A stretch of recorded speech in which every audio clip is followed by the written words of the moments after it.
Hi, I'm Pieterjan and I am Product Marketeer at Sensolus. Welcome to the first episode of Track and Talk.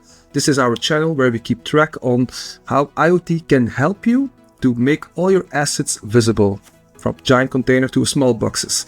And today I'm joined by Kristoff, CEO at Sensolus. Welcome, Kristoff. Thank you, Pieterjan. Kristoff, at Sensolus, the battery life of our trackers is super important. That's why I want to ask you first, a personal question is, how do you charge your personal battery in life? Very good question. First of all, do your job with a lot of passion and fun. That actually motivates you every day. And then I do quite some sports. I think sports do help me also to surf give my energy. Surfing, but unfortunately in Belgium we're not a surfer's climate. But if I can get out in the water, I'm out in the water. All right. Talking about this white paper you have written, Kristoff. Yes. It is about the power of IoT and how it will impact global trends in 2025. It's published on our website, so everyone that wants to download it and take a look. You mentioned three main global trends.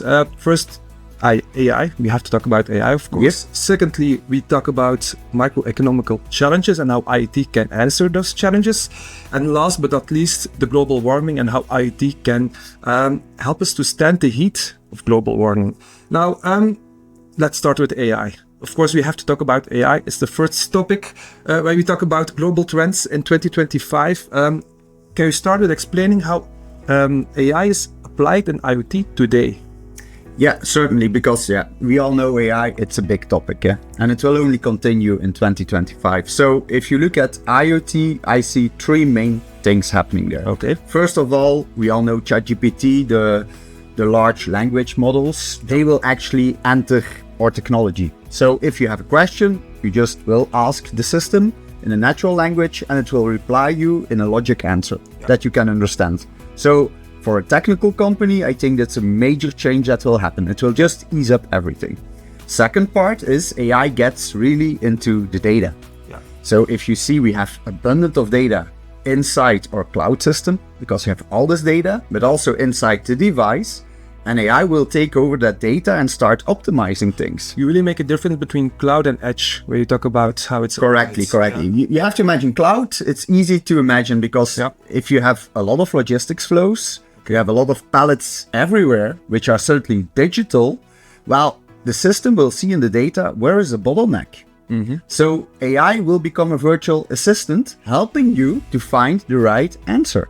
But it even goes a little bit further because the cloud will be so smart to see which device should be sleeping and which devices should wake up because it's critical data. So the cloud will be as smart that they will even update the settings inside the device to have more battery life. All right. And how do we see this today in, let's say, a tracker of Sensolus already applied? How intelligent is this device already? There is where the edge kicks in. So edge, it means there's a software inside the device. How smart is the inside of the device? Well, you have to imagine, for example, a simple motion, a detection, what is a motion? You have to program it with AI that will actually be much more easier to do. So it will be self-learning. The knowledge is inside and it will actually say, well, this is this type of lifting, for example. A forklift takes up a package. The device can say, hey, this is typically a forklift maneuver. And that's something if AI will do that edge processing and bring that valuable data to the end user. As a third use case, you mentioned that AI can be used to fill in the gaps that we today see in processes. Yes, correct. Or maybe. Well, you have AI in the end. We all learned that if you need a lot of training data before your AI model becomes accurate and gives you the predictions and the answers you want. If you look at our customer base, our technology is actually to get field parameters out there beyond the yard where you don't have visibility to get this data. You can imagine if you want to optimize a process that's beyond your yard, you need all that data. So we are often feeding the system. So we are an accurate data source, location, condition, monitoring, motion from things outside of your yard. And this is fed into actually what I call then the AI systems for optimization. All right, so to summarize how we see AI and IoT impacting each other, first, we be able to talk with our device, like an agent. And with the application, the whole solution. The device itself will optimize its settings just by itself because it knows the optimal settings. It will learn it by itself. And third, IoT will help to fill in the black spots in processes that we see today. That's a good summary. All right. Second topic was the economical challenges we see. What are the economical challenges you're referring to, and how can IoT impact that?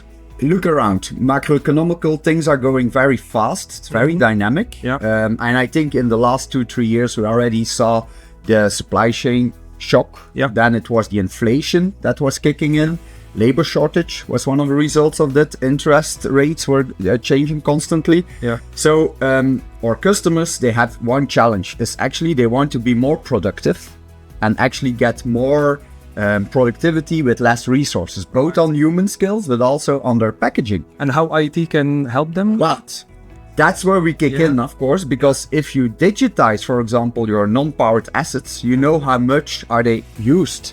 Is my fleet capacity sufficient? We talk about non-powered assets. What do you mean exactly? It's like boxes, containers. It can even be equipment. It can be even pallets, because we're more and more in the pallet industry.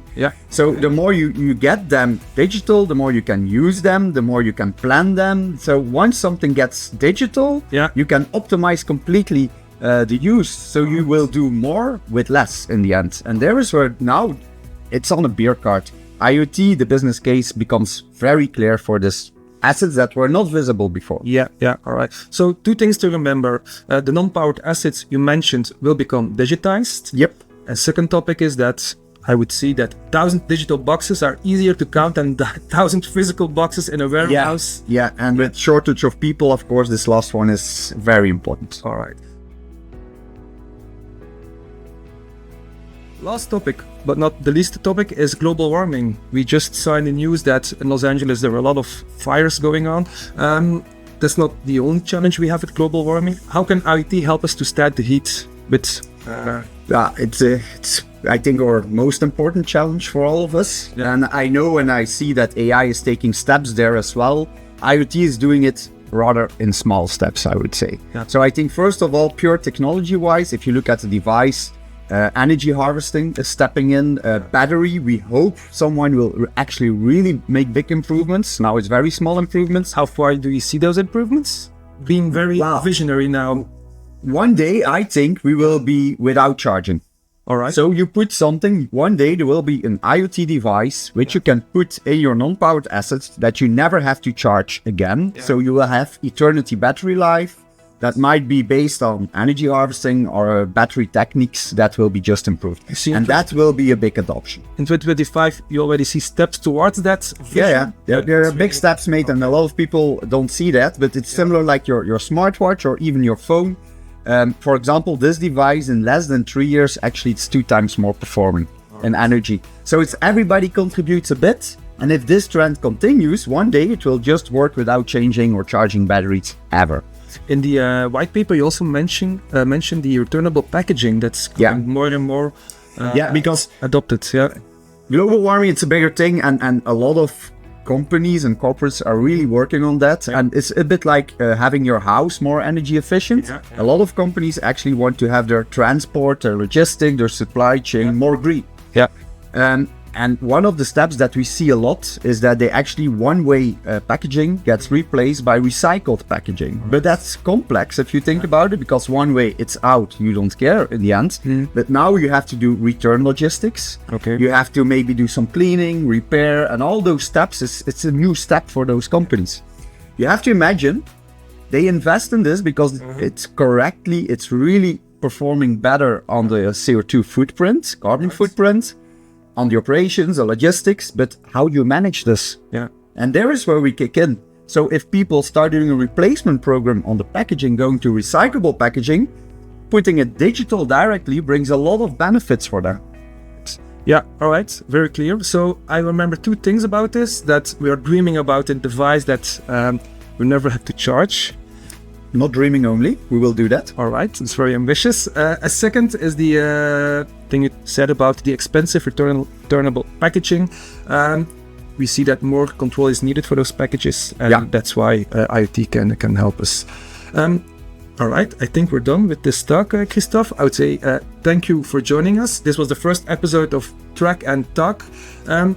You can download this white paper on our website. You see that Kristoff even got his suit and his glasses, so we are sure this is the guy who wrote the white paper. So thank you a lot. Please go to the website. Also in the description, you can find all the info you need if you want to read the white paper. Thank you and see you next time. Bye bye.